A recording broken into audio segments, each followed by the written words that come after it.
right, so this exercise here is for releasing tension at the shin. The muscle is the tibialis anterior muscle, and we're going to be applying pressure right directly on the left shin bone. So we've got ourselves situated so both knees are kind of running parallel with each other. Andre's just going to slowly make his way down his shin bone, his tibia bone, along the tibialis anterior muscle, all the way down to the ankle joint. And that doesn't really feel all that great. And then once we're here, he's going to lift his hips up, and he's going to come back nice and light back to the start position. So we really only manipulate or massage the fascia one way, and it's down towards the ankle. How does that feel? Yeah, just a little slower. Okay. So if you're doing this at home, guys, you're going to go sticker, slow.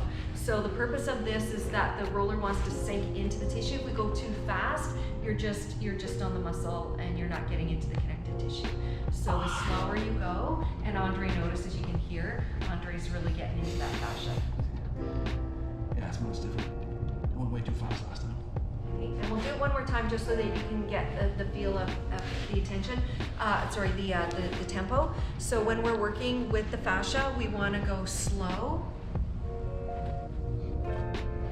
We're going one way,